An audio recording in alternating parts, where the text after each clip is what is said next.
until the Lord blesses that there's a life commitment of one to the other.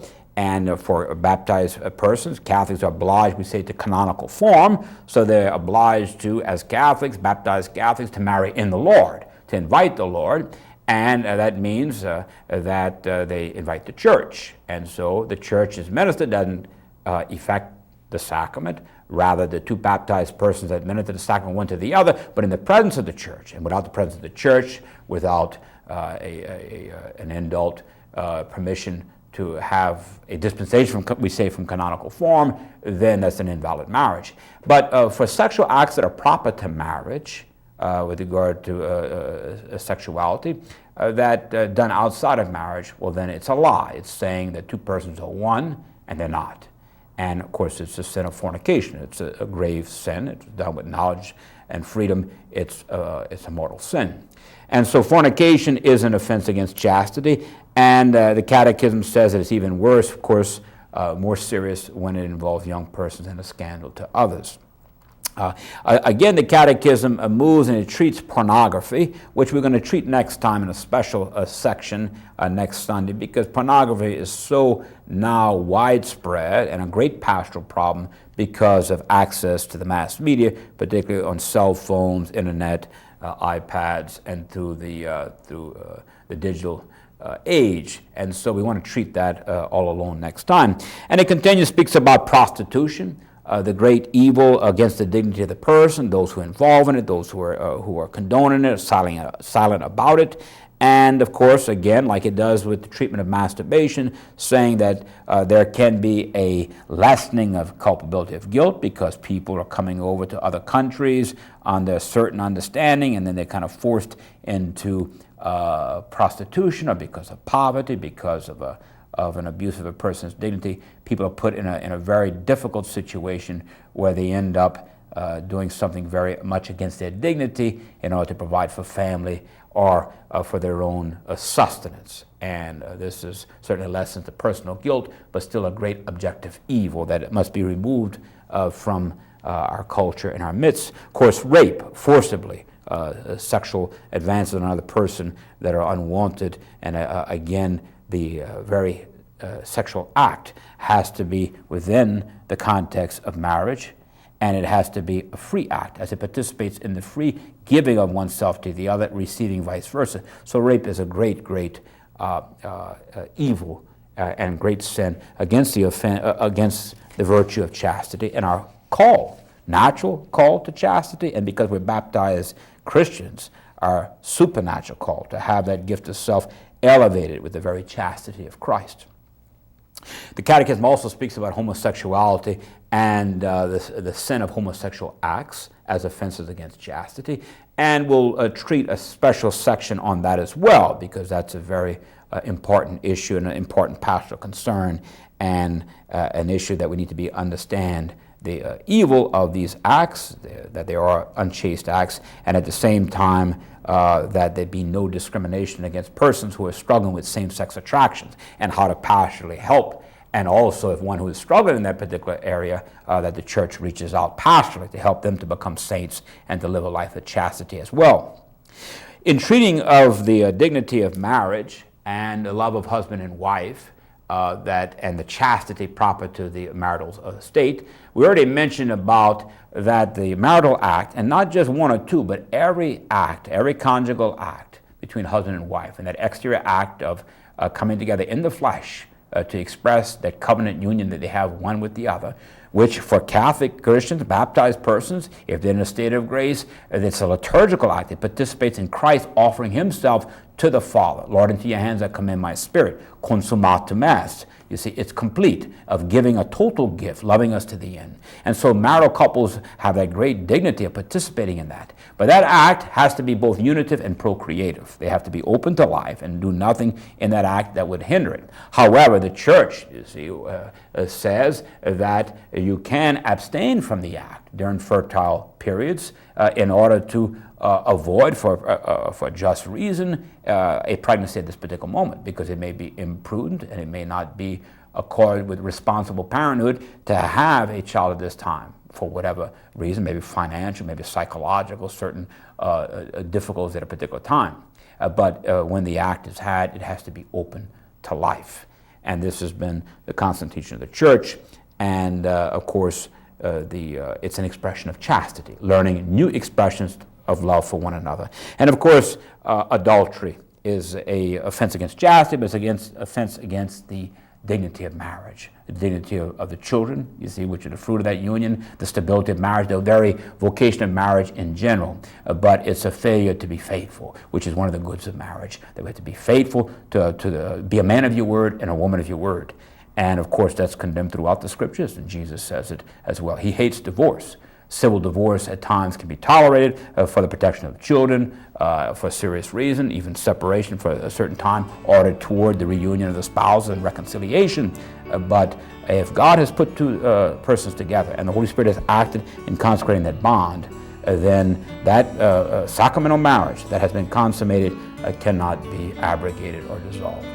Next time, let's look at the reality of pornography and the scourge that it is presently, and then we'll finish up our treatment in dealing with the issue of homosexuality. Thank you, Father Mike. Coming up next, in our last segment, Bishop Michael Gerald is interviewed by Monsignor Richard Green about World Day for Consecrated Life.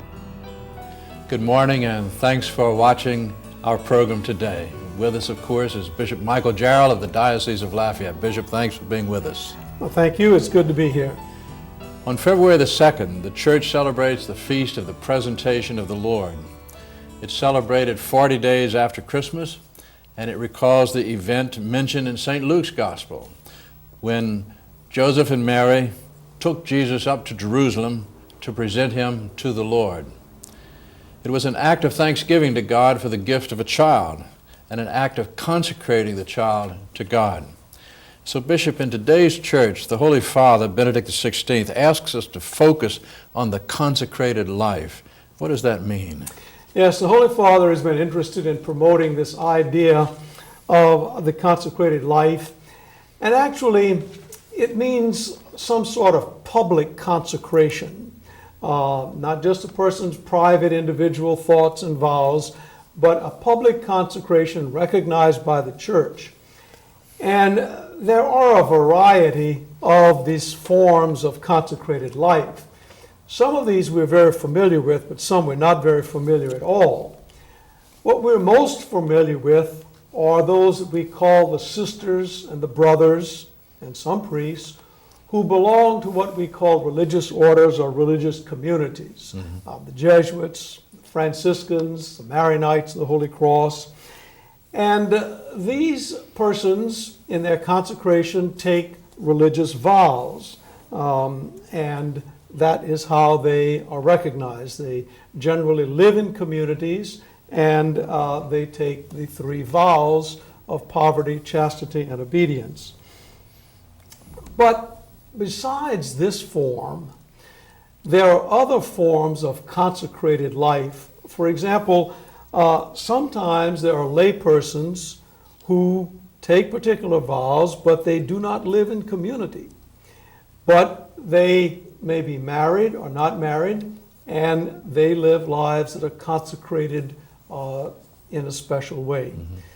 We have yet another form of individuals, and this is a new form in the Diocese of Lafayette, and that is a consecrated virgin living in the world. And this person signs up for a particular way of life that is regulated by the bishop, and a public consecration takes place. We had one on December 30th. One young lady in the diocese, Miss Ann Christian Heinen, is the first for the Diocese of Lafayette. So I think if people simply think of the ordinary way of life that most people live, the laity, but the consecrated life is a bit different in that there is an act of public consecration. And as I said, most of us are familiar with those who live in communities like what we know as the sisters and the brothers.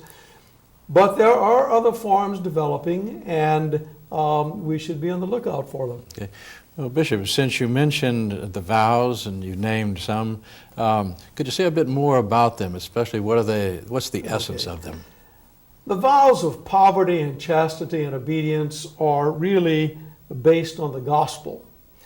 And they're based on what we see in the life of Jesus. First of all, a life of poverty. Now, he was not starving and destitute of all things, but generally a life of poverty. Chastity in this case means celibacy, not married. That was the chosen way of life of Jesus Christ. It was not required of all Christians, but it was the way of Jesus.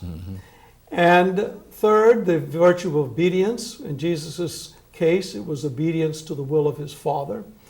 And in ensuing years and centuries of the church's life, different people saw this as a particular way of living to give witness to Christ.